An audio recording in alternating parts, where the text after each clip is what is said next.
Olá, como você está? Eu sou Maria Lúcia Guelli e esse é meu canal Pensa Comigo.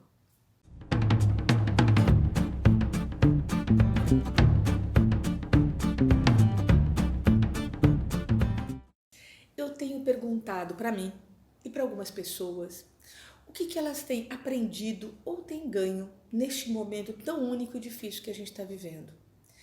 E eu tenho visto que algumas pessoas sentem um certo incômodo com essa pergunta e até responde aprendido, nesse momento nada.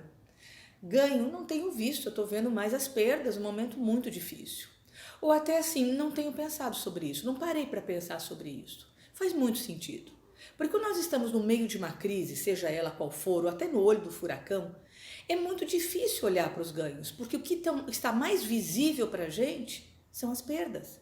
A dor, a dificuldade, exige da gente um esforço, uma intenção de poder ver os ganhos, de poder ver as oportunidades, o aprendizado diante daquilo que a gente está vivendo.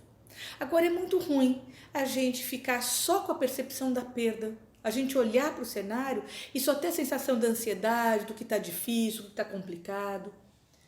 Fica uma pergunta, como é que a gente pode ver oportunidades, aprendizado, onde a gente está vendo sofrimento e dor? Como é que a gente pode ver paz no caos? Um caminho é cuidando dos nossos pensamentos.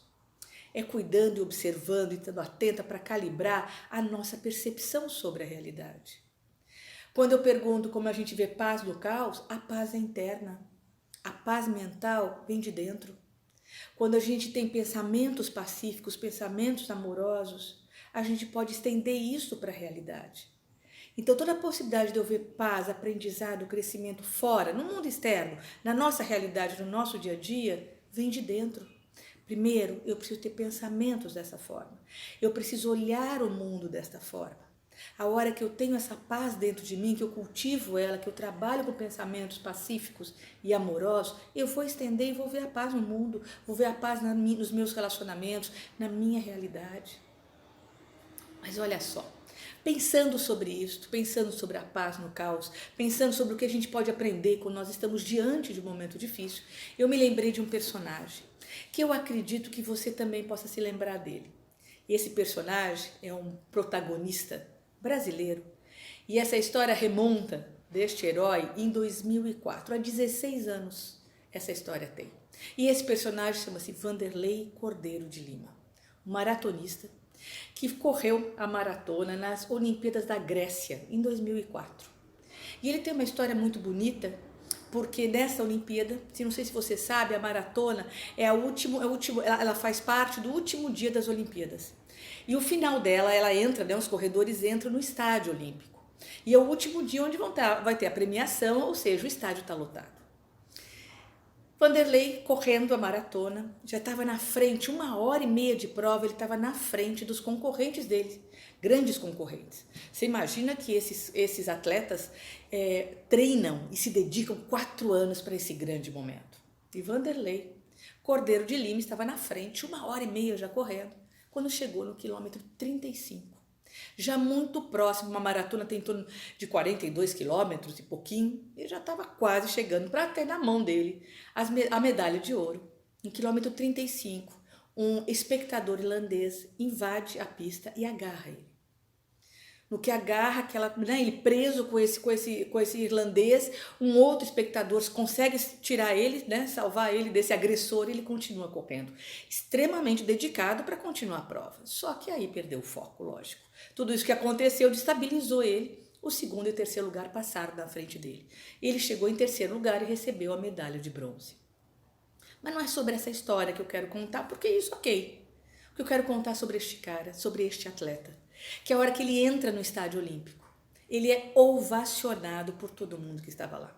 E ele entra com os braços abertos, como se estivesse fazendo um avião, com uma felicidade, com uma alegria. Você falava, oi? Como? Como alguém que perdeu uma medalha de ouro depois de 4 anos de tanta dedicação por causa de uma pessoa que invade, né? E atrapalha ele nessa meta. Como é que você pode estar rindo dessa forma? Feliz. Ele traduzia, a hora que ele entrou no estádio, uma felicidade, uma paz imensa, tanto com a hora que ele sobe no pódio para receber a medalha de bronze, de verdade. Se você recuperar isso no YouTube, você vai ver, ele é o mais alegre, o mais feliz dos outros dois, do primeiro e do segundo lugar. Como?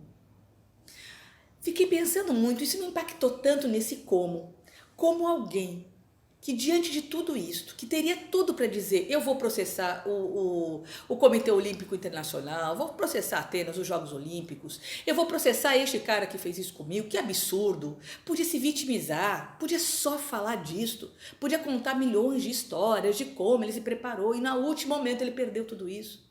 Mas não, ele não olha para isso. Ele olha para uma coisa muito maior, que é um propósito muito maior, que é o espírito olímpico. O foco dele, a percepção dele não ficou nisto, ficou em um ganho muito maior, numa paz, numa felicidade que não estava ali naquele cenário, naquilo que aconteceu. Eu fiquei tão impactada por essa história que eu escrevi uma matéria, e o tema era assim, quando bronze é ouro. Foi até publicado na época no jornal, na Gazeta, porque aquilo mexeu muito comigo. Quem é esta pessoa? Na verdade não é essa pessoa, isso está em nós, em todos nós. O Vanderlei foi tão premiado depois por isto, não pela medalha de bronze, foi o que ele recebeu, mas o Comitê Olímpico Internacional entregou a maior medalha, de maior honraria, de espírito humanitário, de espírito olímpico para ele. É uma medalha que recebe os grandes atletas, que vão muito além da competição em si ali acontecendo. Além de, você vai lembrar, aqui no Rio, em 2016, nas Olimpíadas do Rio, ele acendeu a pira olímpica. Olha que bacana. Só que isto não é ele. Eu conto a história dele porque ele é um grande exemplo. Mas isso somos todos nós. Esta paz mental, essa possibilidade da gente olhar o mundo de forma amorosa, pacífica, está dentro de nós. Então, independe o caos que a gente esteja vivendo, independe o cenário, as dificuldades, a dureza da vida no momento X que a gente esteja vivendo. Porque o que vai fazer a gente superar, crescer e aprender é o que vem de dentro. É a possibilidade da gente construir essa paz, primeiro, dentro da gente, para depois ela se estender para fora, no mundo, na situação que a gente está vivendo. Pensa nisto. Pensa nesse trabalho que sempre, sempre, sempre começa com uma escolha agora, nesse momento. Fique bem.